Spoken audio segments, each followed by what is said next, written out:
Welcome to the GTP video podcast where we interview different people who are involved or have an influence in the manga and anime community. I am so excited to share with you a special interview I had with Deb. Now, Deb is a manga journalist, a visual storyteller, and also the co-host of the hit manga podcast, Manga Explaining. In my interview with Deb, I got to hear all what it was like for her recently coming back from Japan and what it's like for us if we ever wanted to go to Japan ourselves. I know that's a dream of mine and that might be a dream of you.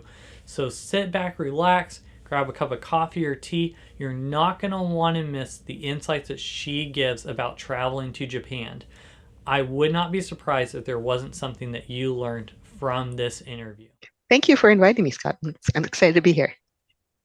So, Deb, why invite her? Deb recently returned from a trip to Japan, and we'll be going back to Japan soon. And we would be so excited to hear just your adventures in Japan, any insights or tips that you would have for anyone who might be considering a trip to Japan itself. Well, I would say now is a great time to go. They just opened up the borders and made it a lot easier to go in as of mid-November. And one thing that's really great about that is that the systems are pretty good. Like you basically fill out your forms ahead of time and you show a QR code and you can get into Japan pretty quickly compared to how it used to be before, where it was much more paper-based processes. The other thing is the exchange rate is outstanding. It usually typically like you see a yen mentioned in manga and and they'll go, oh, it's 10,000 yen. It's like, well, you just put two, take away two points and you go, 10,000 yen is like, it's like $100, right? So, and it was easy to do the conversion. So you would say like, oh, 500 yen is like $5. But now with the, current situation is it had gotten to like about 140, 130 yen to the dollar, which makes everything feel super duper cheap now. It's ridiculous. It's like, oh my God, this is the affordable Japan I've always wanted. And then, because I'm not that great in math in my head, like we'll go out to eat and and in my mind I'm thinking, oh yeah, it's like that much. And then we get our bill. And then there's no tipping in Japan. So even more in that. So like I think my friend and I went to this yakitori place in Kyoto, kind of a nice looking place. We each had a glass of sake each, had a 5-course meal. We looked at our bill, we did the calculation, and it's like all that was $35. We were freaked out. That was like that the whole trip when I went in November. Oh, that's so wonderful. So Yeah. before we go deep in, one thing I always like to start the show is just hear about. Would you mind sharing? When did you start getting into manga and anime, and then or is at a younger age? And then I'd love you if you could describe what was your perfect Saturday growing up? Okay. Well, I grew up in Honolulu, Hawaii, and Honolulu, Hawaii has a very pretty big Asian American community population. Um, I guess I didn't know at the time, but I guess they call it majority minority on the mainland. Um, Basically, like Japan, it's like a huge Japanese American population, huge Chinese, Filipino, Hawaiian, Pacific Islander population. Um, and as a result, there was all kinds of media for all these different immigrant populations. And when I was growing up, there was a huge Japanese language, um, uh, media infrastructure, so to speak. There were like 3 Japanese movie theaters. You could go see samurai movies. You could go see animated films. I saw Princess Knight on a big screen when I was a kid. I knew Zatoichi. My dad took me to see Zatoichi movies. There's a Japanese TV station with played subtitled Japanese TV shows. I watched Kikaida. I watched Ikkyu-san and Candy Candy, uh, as well as other types of Japanese TV shows, all with English subtitles. there's Japanese radio stations. So Japanese pop stars would come to play at the big arena. So I grew up around all this stuff. Um, I didn't. I think when I went to Japan for the first time when I was in third grade, my aunt got me a copy of Nakayoshi magazine, which is a shoujo manga magazine for young girls. That's where Sailor Moon was serialized to give you some idea of the target audience for that. And I got hooked on it. And so when I came back to the US, to Hawaii, then I got a subscription where I would get a Nakayoshi magazine every month from the Japanese bookstore. And even though I couldn't really read a lot of Japanese, the visual storytelling in manga didn't require that I read perfect Japanese.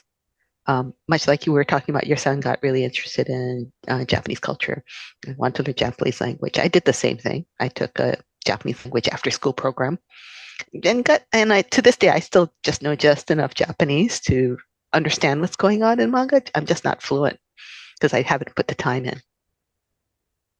But that's kind of how I got into anime and manga. I mean, it didn't like I said, it's like I would. It's like what a goldfish in a bowl, right? You go like, "How's the water?" It's like, "What's water?" Right? You're just in it, and so I kind of took it for granted. That's a perfect that's a perfect analogy. I appreciate that. So what actually brought you then to your recent trip to Japan? Well, typically I go before the pandemic. I was going about twice a year. Um, partly, partly because for a while there, I was a judge for a contest run by the Digital Comics Association, which is a manga translation battle. It was an open call to people from around the world to um, pick one of three previously unlicensed, untranslated manga chapters and translate it. And so me and three other professional translators would find who we thought did the best job of translating the work. And the winners got a trip to Japan, they got a computer, and they also got the contract to be the official translator for those works. One such work, Yen Press recently published New York, New York by Marimo Ragawa. Mhm. It's a kind of a seminal like boys love series. That was a former manga translation battle title. And the person who translated was the guy who won. Oh wow. Yeah, so they stopped doing that contest maybe about 2 years ago before the pandemic, but that was typically why I went in early part of the year. And then I would typically go in November because there is no Thanksgiving in Japan. So taking Thanksgiving week off to go to Japan was easy. Um, also, there was a show that was called Kaigai Manga Festa, which means International uh, Manga Comics Festival, and it was along the same time as a show called Comedia. Comedia is like an independent comic show where it's basically like a giant artist alley. It is only original creations. There's no one drawing fan art of Naruto or Spider-Man or anything like that. It's all these original creations. So that show was kind of held together at Tokyo Big Sight. So I would go for that as well because that was this amazing opportunity to meet these artists from all over the world and get their signatures and sketches. I met some amazing French artists who I later found out were like, wow, if you went to Angoulême, Mm. you would stand in line for hours to get their signature and a beautiful painting from them. I've met Atsushi Kaneko, who did Bambi's Pink Gun. I've got a sketch from uh, Yusuke Murata, who does One Punch Man. Um, he was a special guest, and did an conversation with Jim Lee. So I was, part of that group, and then so Yusuke Murata drew One Punch Man for me. So these types of for these reasons, like I would go at those times of the year, right? And going to Japan over and over again has helped me be a better manga journalist. It's helped me, get I get to meet all kinds of interesting people who tell me what's going on the ground in Japan. Um, they point they point out what interesting trends that are happening or their point of view of the business. Yeah, and that's so different than what I hear from, say, English language fandom. So I guess I tell people, uh, like I was talking with this other person the other day. He's like 29 and he was interested in getting into this business, like working in the manga publishing business or turning his Japanese language skills and interest in this into something more. And I told him, I'm just, all I did all these years was just follow my curiosity. And it took me interesting places. So Deva, I'm curious. You said the in Japanese it's different with the questions or what they're asking compared to you said Mhm. Americans. What is the major differences you're seeing? Well, I think it's kind of similar to, um, let's see. It's similar to what I said earlier about Hawaii and the water thing. Um, in Japan, manga's everywhere, right? It's if you go on any of the train stations, there's ads for manga, the latest volumes of certain manga. You can go to the equivalent of times of a huge train station, huge major train station, and the entire hallway would be Jujutsu Kaisen at the entire corridor, like hundreds of feet. A huge mural of telling you that the Jujutsu Kaisen anime new season is coming out, or there's a new volume out. I saw a big giant billboard in Shinjuku Station for the latest volume of Skip Beat, a shoujo. You can catch the train, and there'll be like a little animated ad for, a manga. It's everywhere, everywhere. So, you know, I guess what I've always kind of found interesting about that is manga is huge business in Japan. Just and I feel like North Americans and don't have a sense of the scale Hmm. at all. Like I'll say, so I was like pulling some data, like so the recent sales of manga has, doubled, I think 150% year over year since the pandemic. Huge numbers, right, for them, like crazy. So everyone's going, manga's booming, manga's booming. Meanwhile, so like maybe like it's 24 million volumes, like 2021. Same period of time, 45 million volumes were sold in France, right? That was huge growth for them too.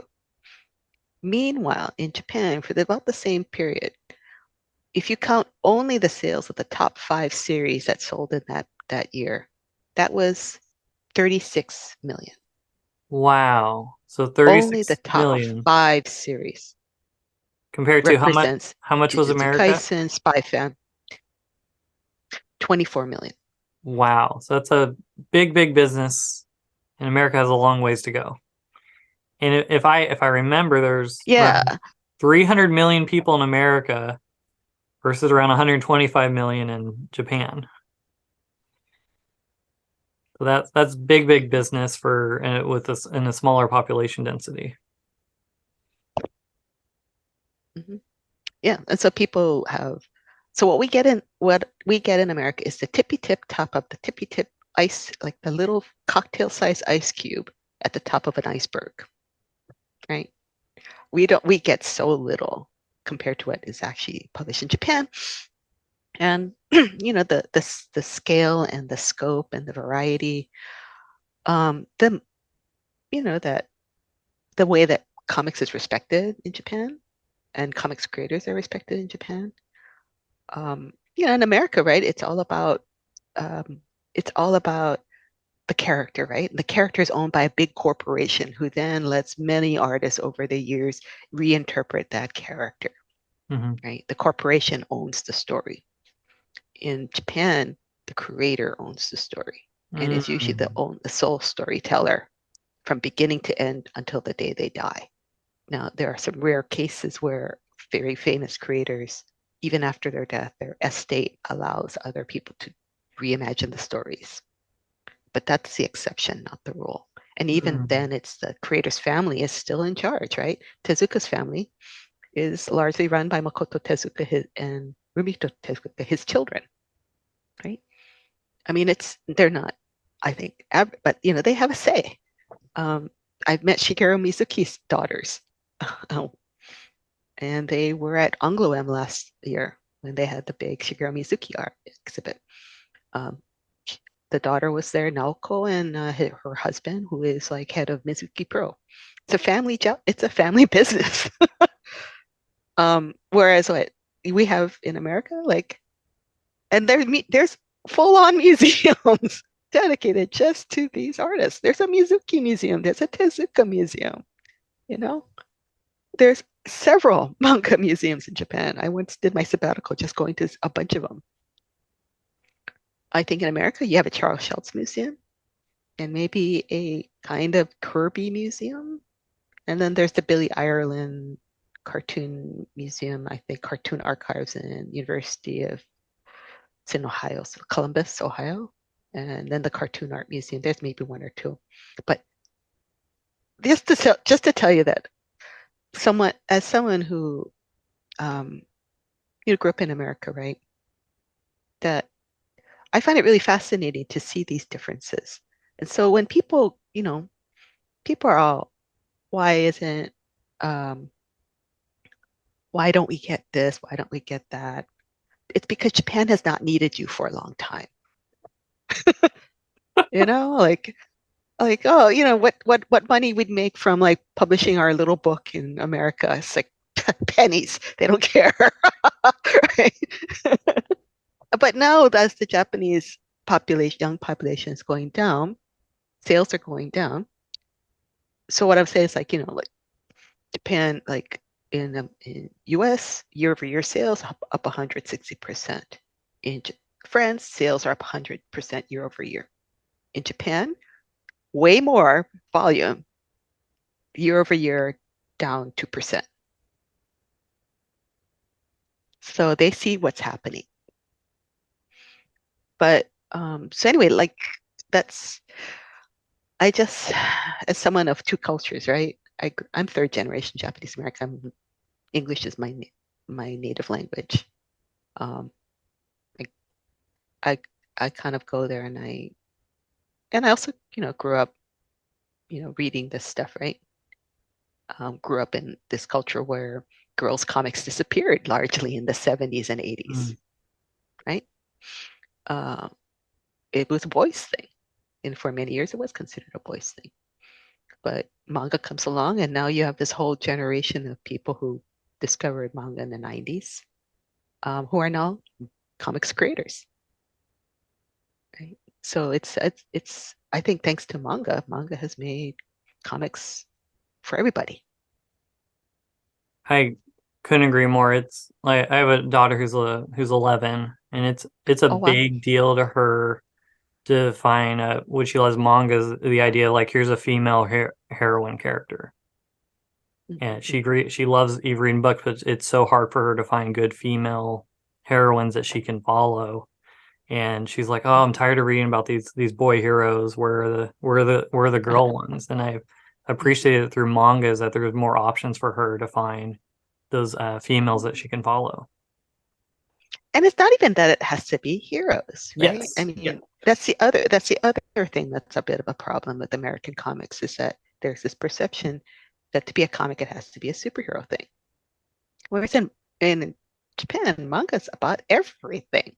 Manga is like saying, what kind of manga do you like? It's like asking, what kind of movies do you like? Yes. It's a medium, not a genre, right? It's a medium to tell stories. So Oh, that's wonderful. anyway, Thank you. So, sorry that route trip. I would love to know what. So, if I were to going back to Japan, if I were traveling Japan for let's say for the first time, what would I want to know? uh, well, first of all, I would say to everyone who wants to go to Japan, please don't do your first trip alone, meaning don't try to plan your first trip by yourself. Go with a tour. I went the first couple trips I went to Japan, I went with a tour because I meet you real navigating Japan is tricky. It's gotten better since the Olympics. There is more effort to do English signage. There is more effort to make it easier to understand how to do things, but it can be difficult, because there are some things that Japanese people think, oh, duh, everybody knows this, but you foreign tourists do not know this, and you struggle, and you will struggle. I struggle all the time. Like for example, I only recently discovered the joys of the luggage delivery service, and that was like you get on this, you get on the subway, you get on the train from the airport, and you want to, wow, everyone in Japan just has all these tiny suitcases. What's up with that? And then you can tell the foreigners, right? Because they got their giant suitcases, their giant backpacks, and they're struggling to get up and down the stairs, into the elevators, getting, fitting it into the train. Everyone's glaring at you. That's because they sent as soon as they get off the plane, they go to the luggage delivery counter and they have it sent to their home Mm. or their hotel. It's like $15 a bag and it's there overnight.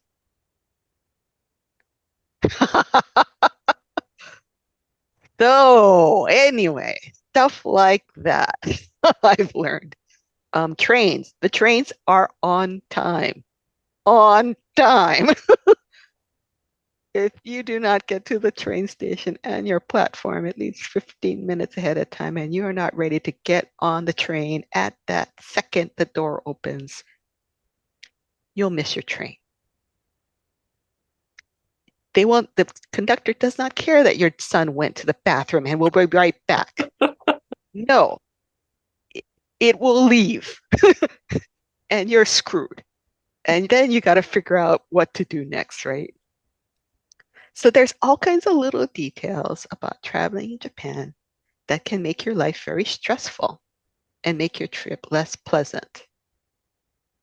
If you put yourselves in the hands of somebody who knows, who can take you to good places to eat, who can explain things. Um, for example, if you have special dietary needs, or you're picky or you're allergic to things. For example, one of the famous things is being a vegetarian in Japan can be very tricky. Mm. Because even though it looks like vegetables, it might be cooked in dashi.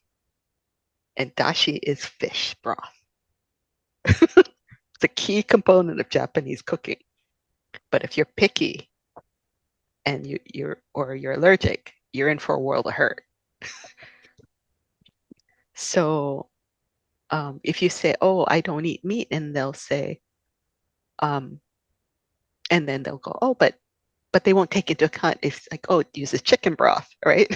Like, oh, there's no meat in here. So people like so Japan's coming a long way. I mean, like if you have a halal diet, for example, or you have a kosher diet, they're trying, but you got to be flexible.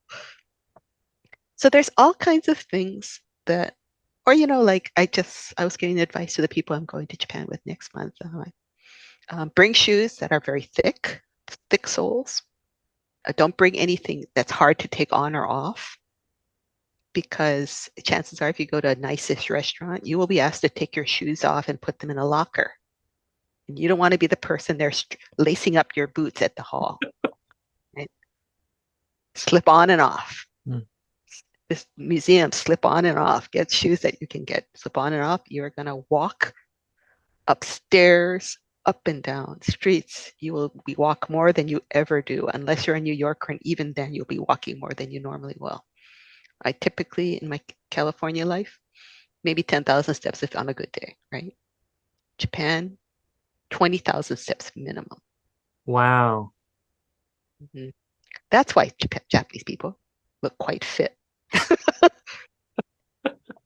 But it's like, so people like wear high heels, right? Or they wear their fancy shoes or whatever. And it's like, no, you're going hiking.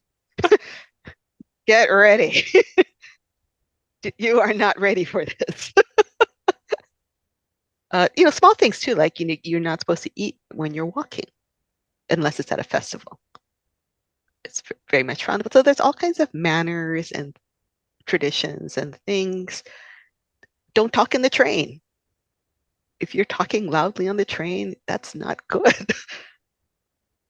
People will stare at you. It's considered extremely rude. Hmm.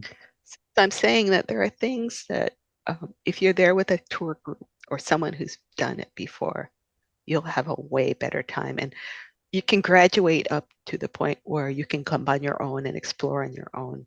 But I couldn't do that the first time. And it sounds like the tour guide would let you know, hey, you probably shouldn't talk on the train. Yeah, or they'll they'll they'll herd you, right? Like, we got to leave now to get to the train station by X. Wait here to get on the train now. Hmm.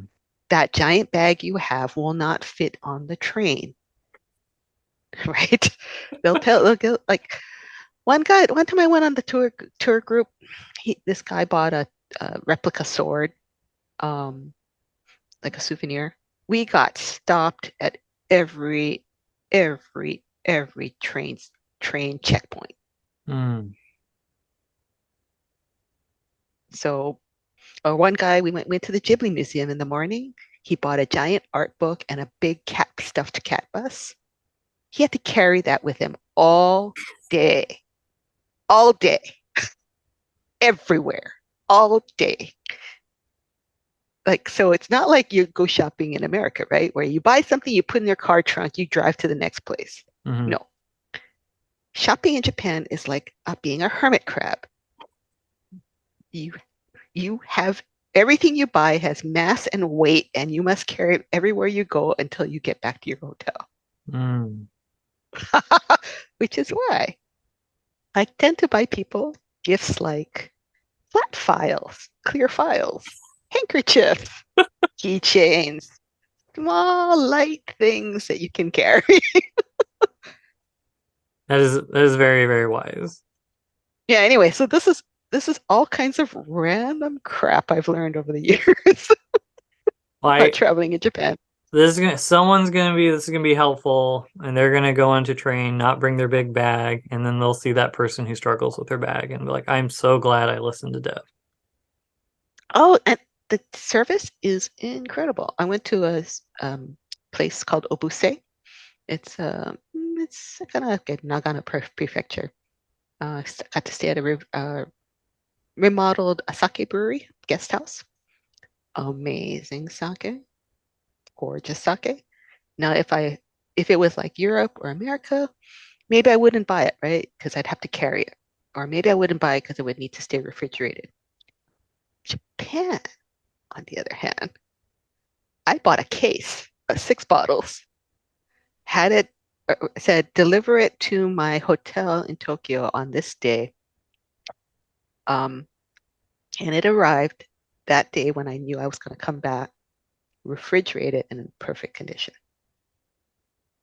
That is amazing. We can't even get that Yes. with Amazon. With Amazon. Yeah. So Japan has it down to a science, and you just have to bow down and respect it. So I Japan wants you to buy lots of stuff, but if you're yes. smart, you can do it. So what so is would it be hard? Would someone be deterred if they don't know the language? How hard would it be for someone who doesn't know Japanese going to Japan? Um, it's not impossible, but keep in mind that you may even in Tokyo, you will struggle a little bit. The signage for this, trains and whatever will be fine. You can get by with even Google Translate, right, on your phone, like with the camera function. I've used that to like read menus. Works pretty good. There are also um, devices or apps that you can use to talk into it, and it'll give a translation. Some taxi drivers are using that. You can get by. I will say that the farther away you get from Tokyo or Osaka, the harder it's going to get. There's less English spoken, there's less English signage. Um, and you will go through these periods where you feel like, now, the thing I got to also explain, right? If you've got, you say, oh, well, I've been to Europe, right? And there's all kinds of different languages. Japanese is a completely different alphabet system, right? Can't even read it. You can't even read it. At least in like France or Italy, you can go, oh, well, that looks like the Latin root for exit, And you can kind of guess. You can't even read it in Japanese. I mean, I can read certain things. Like I can read, oh, that's the men's room, that's the women's room. This is the exit, this is the entrance. Like some basic kanji and stuff. And there'll be pictograms. There'll be more pictograms than you would see in an equivalent English American Mm. situation. They do get a lot of overseas tourists, so they know this. But not going to be easy sometimes. And you'll make mistakes. So, um, so I think your son is wise to learn some Japanese because it makes it learning what little Japanese I know made my enjoyment of Japan so much greater. Mm. I got to go to restaurants that weren't just tourist restaurants, right? I could communicate with the server. Um, I could go to a store and say, do you have this in a bigger size?" Very important in Japan. Everything is actually one size down. Mm. Yeah. So if you think you know the sizes in Japan, you must know that when Uniqlo first came to America, you had Japanese sizing, and everyone thought, wait, I'm a size large normally, and fits like a medium. That's right, because Japanese people are smaller. So when you go to Japan, and like if you're tall or you're wide, you might have a hard time finding clothes, for example. Mm. So bring in there are and certain things like you can't buy antiperspirant. There is none. Oh, I did not know You're that. using Yes, if you like using your favorite antiperspirant, bring it with you. So I have to So ask some then, things what I brought. what do they do to prevent from smelling bad if there's no antiperspirant? They have deodorant, Okay. but not antiperspirant. Okay. That's good to know. Yeah, I don't know. So there's all kinds of little weird, quirky things that you're surprised that you can't get. Mm. Lactate, for example, no such thing. What? Why? I'm like, surely you Asian people are also lactose intolerant. Nope, can't find it anywhere. I'm So only mildly, but it's like because we went to Hokkaido, and Hokkaido is the northernmost island in Japan, mhm. and it's famous for dairy products and fresh fish and all that kind of stuff. Like if you go to Hokkaido and you have the ice cream there, it is out of this world. Oh, it's so good. Butter. It's like, oh my God, this is what it's supposed to taste like, right? So I thought, oh, I'll get some lactate because I'm enjoying this ice cream way too much. Went to the drugstore, did it on the Google Translate. They went, what? They gave me um, uh, something like Pepto-Bismol, like just like something for digestive. No such thing as lactate. None. No matter how much I tried. So bring your favorite medications because you won't find them. Oh, that's so Anyway, so why. like there's all these little things that I've learned over the years and all kinds of little aggravations. And if you go with a tour group, they'll step you through it. Um, I'll give a little plug for my friend Evan. He runs a company called Packset Tours. He's based in LA. He does amazing um, theme tours. Like he does one for the Tokyo Anime Show, Tokyo Game Show. He does one just for animal lovers where you can go to the island where all the bunny rabbits are, or the fox park where all the wild foxes are, the place where the monkeys are bathing in the hot springs. So if you look at animals, he has an animal tour. He has one for just hiking. He has one for just eating. Um, He's super fun. He used to write for Anime News Network. Very, uh, very lighthearted, good fun person. He'll take you to places that are unpretentious and not doesn't feel like a tourist trap. Mm. He'll show you around. He'll help you navigate Akihabara if you want to look for vintage video games or uh, cosplay wigs. Like he knows it all. So I I highly recommend him. He's great. So we'll put his link down in the show notes so that people can check him out if they're interested. Yep. So speaking of, so you're talking about some what are some must-see locations or cities you'd recommend for someone traveling to Japan? Mm, well, there's always the standard, right? I call it the triangle. I don't know if they call it that, but it's always Tokyo, Osaka, Kyoto, right? Maybe Nara. Um, those are the main ones, the main cities. Tokyo, you could just do Tokyo and find tons to enjoy because it's a huge, huge city with all kinds of things to do. I go back all the time and I still never do everything. Mm, so even if you just do Tokyo, you can do a lot, and there's a lot of day trips you can do from Tokyo. Like you can go to Hakone, which is about an hour away. It's a hot spring town. If you're an Evangelion geek, you'll recognize Hakone. That's where, after Tokyo gets destroyed, that's the new Tokyo. Mm. There's actually you go to Hakone, and there as soon as you get off the Hakone Yumoto station, there is an Evangelion Hakone shop. You can get watermelon manju, like in honor of one of the characters. There's all kinds of stuff. But Hakone is a beautiful hot spring resort. You can stay overnight and or a weekend. I've stayed at resorts where the hot spring is outdoors in an enclosed area, and it's next to a running stream, so you get to hear the nature and the sky is above you. You're in hot, you're in like natural hot springs and drinking sake and highly recommend it. The whole onsen experience is really wonderful because um, you'll if you stay at certain onsens, you'll roll out your futon at night.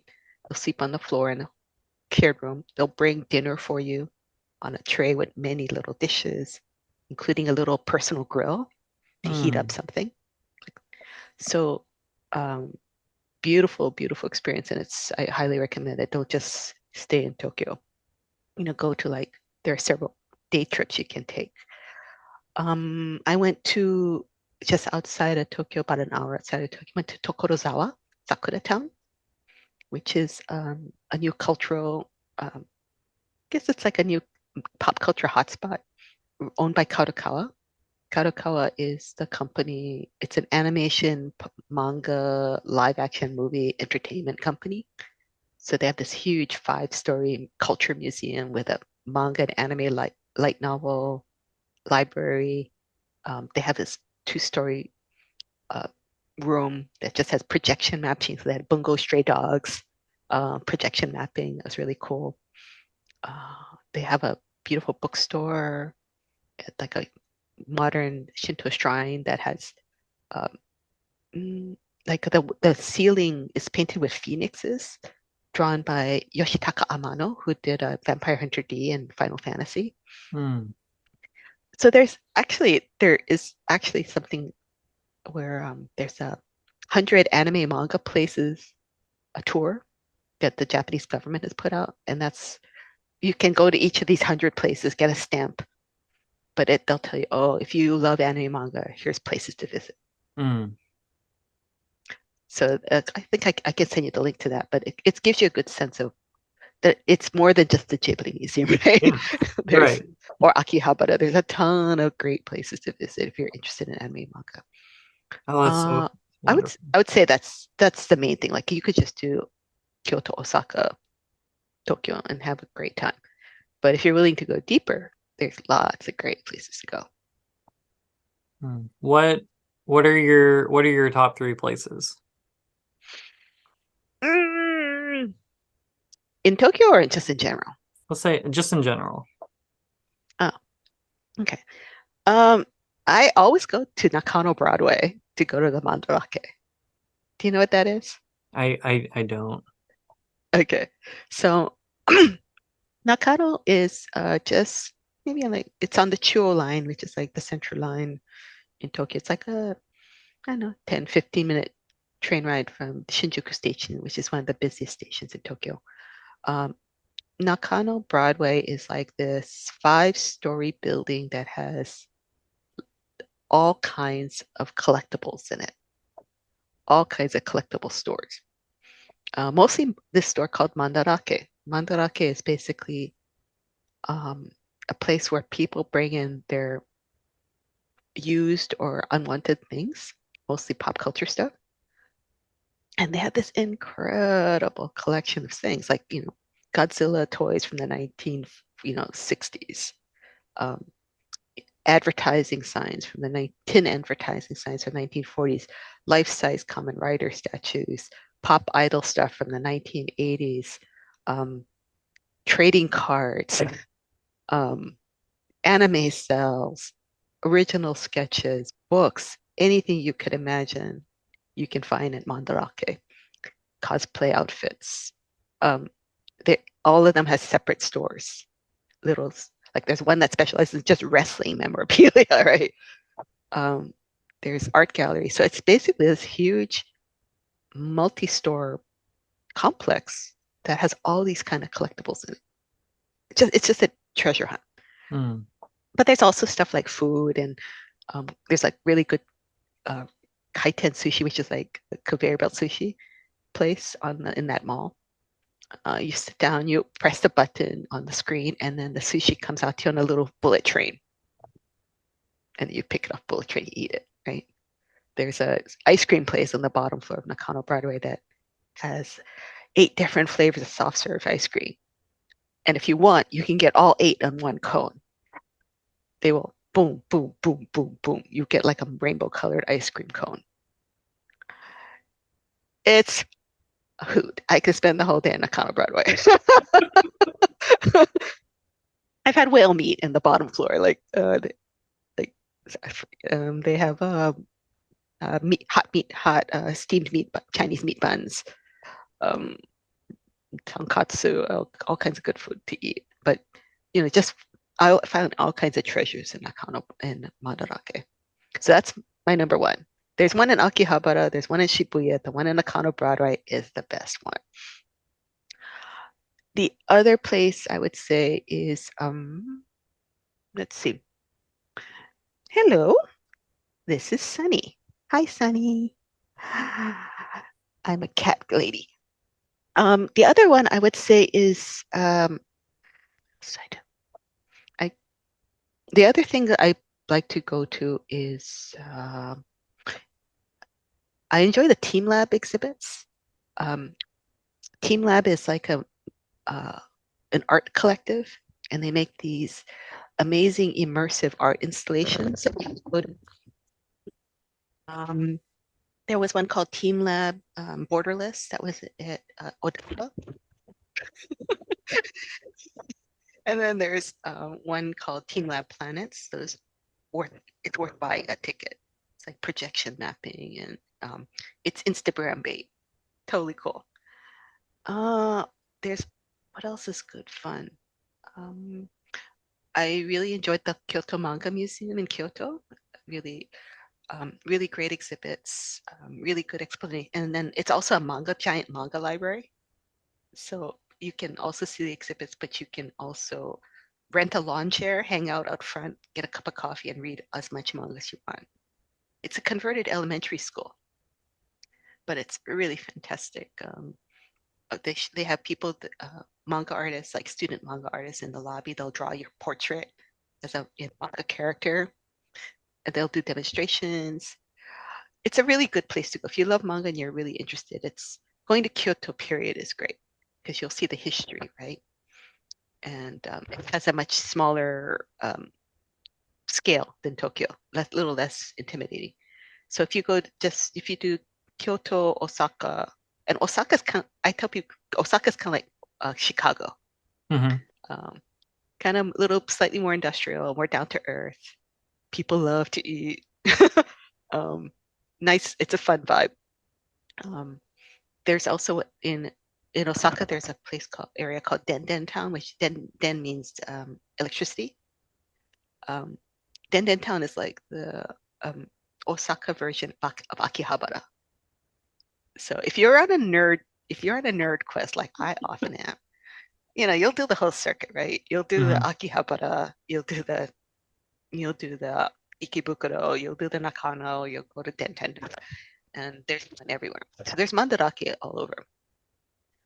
Uh, in if you're if you want more girl-centric stuff, like you're into boys love, um, that kind of stuff, then you go to Ikebukuro.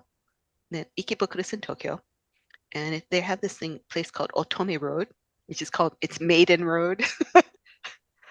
So it is all cosplay, uh, otome games, wigs. There's a butler cafe. Uh, it's all geared towards female fandom. Hmm.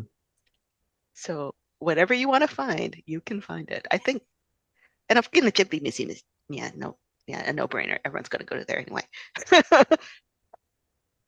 That's wonderful. Does that So, make it? yeah, that's perfect. So you're talking about food. What are just a couple things that someone should try in Japan that they wouldn't be able to find in America? Oh, I will say, I mean, obviously you can get sushi in America, but the sushi you'll get in Japan will blow your mind because it'll be so fresh, so tasty, and so cheap. You can get high-end sushi, right? Like super high-end omakase type sushi where Jiro dreams of sushi type experience. But you can go to any stand-up sushi bar, get an amazing meal, and it will outdo anything you get at a fancy restaurant Hmm. in your hometown. You got to try it. I also recommend um, going to any of the department stores. They have what they call depachika, which is the basement is like their gourmet food hall. And so you'll get all kinds of sweets and traditional and modern. You can get a bento box, you can get salads, you can get rice balls, you can get grilled fish, almost anything you want. And you can buy it and you can take it back to your hotel and enjoy, or you can go find a park and enjoy. Um, just outstanding, amazing food. Um, I would say also, mm, if you go to Tokyo or you go to Osaka, everyone loves okonomiyaki, which is like a savory pancake. Okay. It's a real calorie bomb, but it's great. You're gonna be uh, walking it off. exactly so. Yes. And then the pancakes in Japan are amazing. The fluffy souffle pancakes or the fluffy cheesecakes. So good. You'll find something to fall in love with in Japan because there'll be food that you can't get anywhere else. So Also, believe it or not, the pizza is amazing in Japan.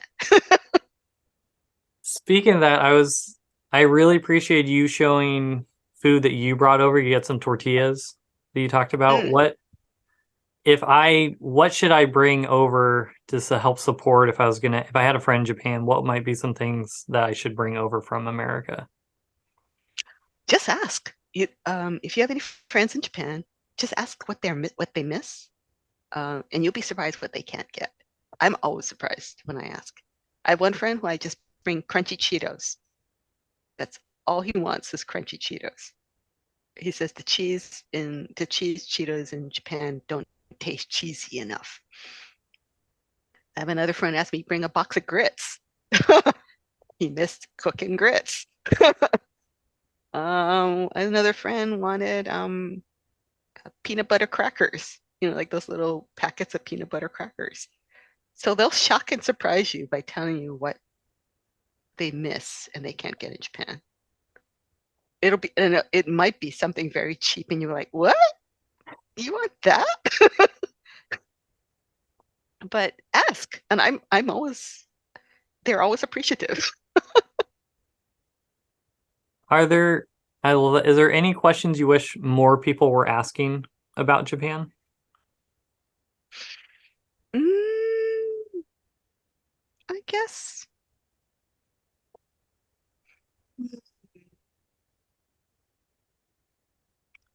I guess one thing I found really interesting is I feel like uh, American tourists tend to lack situational awareness. Like they don't seem to know when they're in a situation where they should be quiet. They're very loud. Yeah. They're also a little, are they also, I don't know, sometimes they're demanding or rude. Hmm. You know what I mean? Like, yeah, people aren't trying to be difficult. Um, yeah, I don't know. Like, it's so, it's so unusual to see someone making a scene in Japan for anything. Like for example, last night I flew in from Honolulu, and we were delayed. We were stuck on the tarmac for about an hour. The woman in back of me, uh, how airlines is nowadays, unless you pre-order the food, and then they have little snack packs. Um, but you gotta pay for it, right? You don't get a free meal anymore. The lady in back of me told the stewardess, "Well, you've been making me wait here, blah blah blah. So therefore, I deserve a free blah blah blah. And, why can't you give that to me for free?" No, no, no, no. And the woman kept saying, like, "No, I can't. That's against policy." And they go, "Well, like, let me talk to your supervisor, blah blah blah blah." And the one says, "I am the supervisor, and no, we can't." Right? But she kept going on and on and on. And so I think, and I think it's just, I think, I don't know whether she got it or not, because some people tend to do that because if they go on and on, it's like a game of chicken, right? The more obnoxious I am, the higher the stakes I'm raising, they're just going to give up and give in and give me what I want, which is horrible, right? Because that means they'll just keep doing it again. Right. And I think that's I guess this bad behavior creates situations where people then have, you know, misconceptions about tourists in Japan. Like they behave badly. Um, a friend of mine, we were in Osaka. She went to a yakitori place with her friend who was a lawyer. He had he and his family just moved to Osaka from Honolulu. He's a white guy, and his wife is Japanese. They walked into the white guy, um, who lives in Osaka now, and my friend Melissa, who's Chinese, walked into the yakitori place, and the restaurant person says, "No gaijin, no outsiders." And then she and he had to explain. It's like, "No, I live here," you know. And don't worry, we're not gonna be shitheads, right? We're just here to eat. We know how this works. We're gonna be cool. But you see what I'm saying? It's like um, pe people who behave badly make it hard for everyone else. Hmm. So that's why, and you're gonna deal with it, and you're gonna feel like, but, how could you do this, right? One of my favorite restaurants I go to in Japan, the only reason why I know about it is because it was you had to know somebody who was a regular. Hmm. And I went there once with a regular who introduced me. And then now I'm able to make reservations and go over and over again. But if you just come off the street, you can't go. So there are all kinds of little things like that about Japan. And you think this is unfair. This is horrible. Why? Why? It's because bad behavior makes people shut doors to everyone. Hmm. That's, I mean, I just probably different with America too, the labor laws and the idea of what do you mean you're not going to serve me? And, just that's yeah, that's where, Japan can do that. yes, they can do that in Japan. You can't do that in America. I think some people may not be used to not getting their way. And it is hard hearing that I'm not going to be kind. And It's just all you're doing, like you're saying it's just it hurts everybody else. Yeah. Is Just be there aware that you're a visitor, and there may be things that will feel unfair or confusing, but don't demand that Japan be America. I I think that's There's some. very, very wise. Don't demand Japan to be America. Is there anything else you'd like to let our listeners know before we wrap up our time? Just to say, I think anime and manga has given us all a window into another culture, and that's wonderful. I'm going through that now with Korean comics now. I'm watching more Korean dramas and I'm reading more Korean comics, and I'm discovering there's this whole world of culture and traditions and history that I didn't know about at all. And so I'm probably gonna make my first trip to Korea maybe sometime later this year, and it's a whole new journey, and I'm excited for that. So I didn't want to tell all these things about Japan to make it sound like Japan is a horrible and difficult place to visit. It is awesome. It is like you'll go once and you'll want to go every year, like I do. But learn a little bit of the language, read a little bit about the culture, go in with respect. Don't try to do too much, because you'll just wipe yourself out. It's overwhelming. Just go and get a taste and enjoy it. How then would you say how long would be a good first trip then? If someone was going to head Min- there Minimum 2 weeks. 2 weeks. 1 week will feel too short. If I mean, because you already lose a day going there. Mm-hmm. You're going over the date line. So you leave, like I'm leaving on Friday, I get in on Saturday evening. I've lost a day, but I get it back on the other end. But who cares? The other, and then you'll be a little jet lagged. My other plug is for the app Time Shifter. Great, it's a great little app that helps you gradually build up to the new time zone you'll be in. Gives you reminders, tells you when to avoid bright light, when to avoid coffee, stuff like that. I've used it a lot. But you will have some jet lag, and you'll need to allow for that. So if you stay a week, you'll be kind of acclimated by about 2 or 3 days in, and then you got to go home. Right? No good. That's no good. At least 10 days. I hear that. So, Deb, if someone was interested in following you, or where can people find you these days? I'm still active on Twitter, despite most people saying I shouldn't be. I'm on Twitter at Deb Aoki. I'm also at mangasplaining.com. I write articles there. And we have our Substack newsletter, Mangasplaining Extra. I'm at mangasplainingextra.com, where we post, we're posting some of our travel stories and photos, travel tips. Christopher Butcher, who is also my co-host, he is also a big Japan travel fan. So he has a lot of great tips too. Awesome. And we'll link all those in the show notes too. Well, Deb, thank you so much. It was such an honor to have you on our show and just hear a little bit more about Japan. Yeah, I hope you get to go soon. And go soon. Well, the exchange rate's amazing. I cannot stress this enough. It's already going down. No, stop. No, don't go back down to 100 yet to $1. Awesome. Thank you, Deb. Yeah, thank you. All right, see you then. Bye-bye. In the comments below, would you mind sharing what's one insight or unique take that you took from this interview? There were so many things that she shared that were brand new to me, and I'm so excited for the opportunity that I now get to share these with you. So that was my interview with Deb. If you'd like to see more content like this and you've not done so already, go ahead and like, comment, and subscribe to the channel. That helps others know about this community that we are building together.